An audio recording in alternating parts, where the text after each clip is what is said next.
apparently the hardest part of wildlife photography is people. Who knew? So I get asked a lot in the, especially in the shorts, about wildlife settings. What shutter speed do we use? What aperture do we use? And the honest answer is there's no one right answer. I mean, depending on the light, the conditions, the subject, the camera, the lens that I'm using, you've just got to work it out as you go along. 1 second. So yeah, like there's absolutely no magic formula that's going to get you the shot that you want. I mean, it completely depends on what you want to create on the day. Me personally, I'm more of a technical photographer. I'm going for a well-exposed image. That way I know I've got a decent amount of data in the raw file that I can work with in the computer. That's what's going on in my head. When I'm out like this, I'm not really thinking much beyond composition and a good exposure, a good amount of data. That's what goes on in my head. I'm very much a technical photographer. So I'm always thinking, do I have enough data? Do I have the shadows? Don't blow the highlights, don't crush the blacks, make sure you've got the detail to work with in the computer. And I know some people don't think like that. It's a very clinical and logical scientific approach, but that's the background I'm from. Studied sciences at university, so that's my mindset to approaching photography.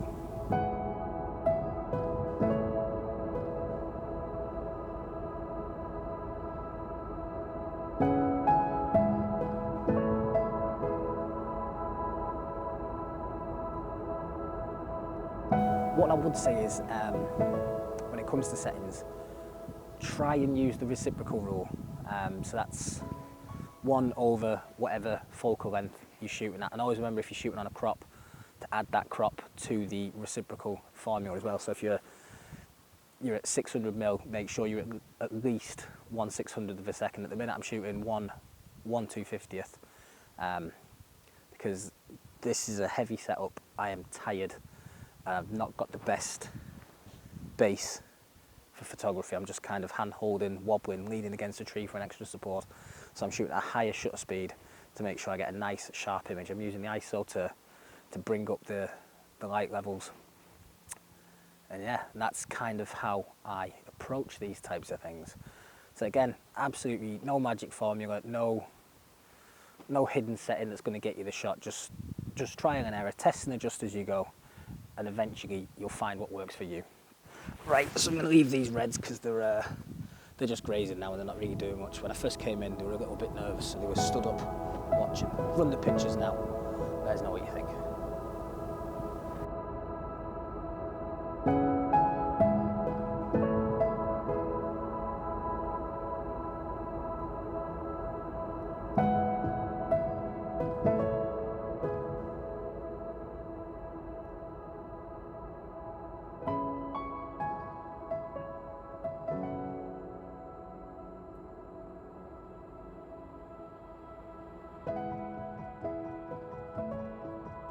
So if you are really worried about getting the settings absolutely spot on, what I would suggest is start in automatic mode.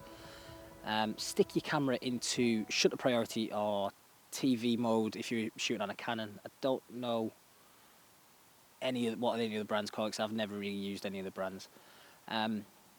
Yeah, take the shots, look back over the EXIF data, review that, and then file that away for future reference. It's always a good starting point. See what the camera comes up with and then work from there.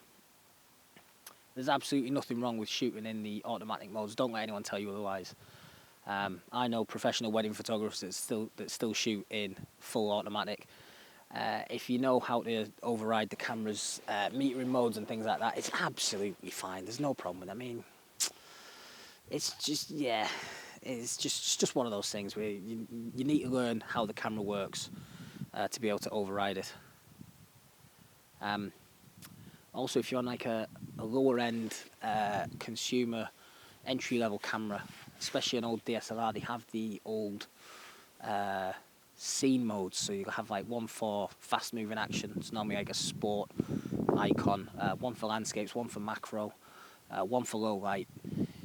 if you're really unsure, use those modes and see what the shutter speed and the aperture and the ISO tend to jump to, and then again you can kind of work back from there. That's kind of how I learned how to do this whole thing anyway. So yeah, I'm using these new wireless microphones. Costs about 125 quid off Amazon. So let us know if you notice a difference. I hope you notice a difference. I've been trying them for a couple of weeks now. I actually bought them months and months ago. I've just not had a chance. I've been recording everything pretty much exclusively on the GoPro. So yeah, if the audio sounds better than normal, please let us know. And if not, then I'll get a refund.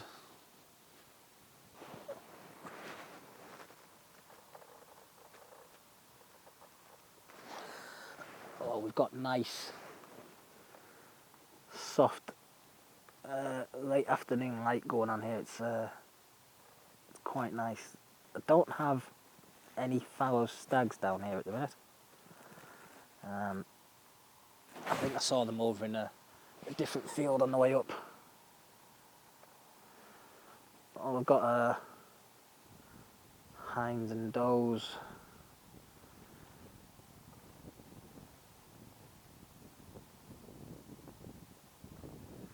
Yeah, all I've got at the minute are does. I can't even see any. No little ones either.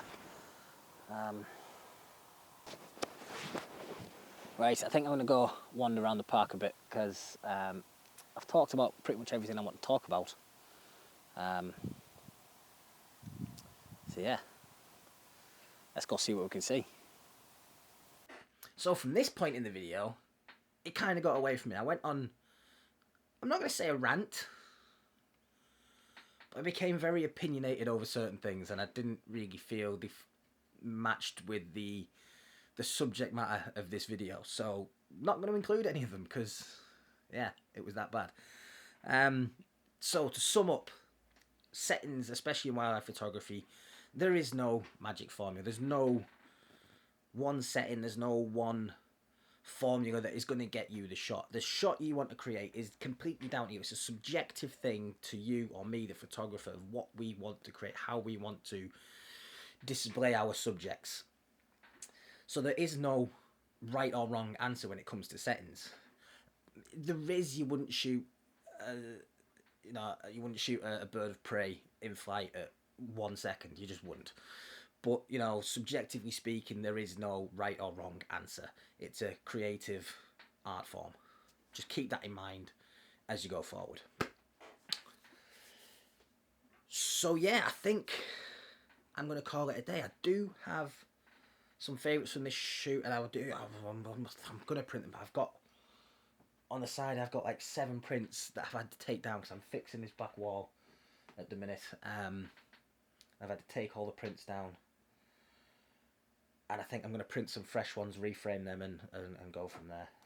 I would do a 2024 office tour, but it's literally half my garage with a plasterboard wall behind me. So it's not very interesting or intriguing. Yeah. See, I'm ranting again. I'm going off on such weird tangents at the minute. I hope you've enjoyed the video. I hope you found it useless. If you have, please give it a thumbs up. Subscribe to the channel if you haven't already. And I will see you, or rather you'll see me, in the next video. That is just my printer. Bye for now.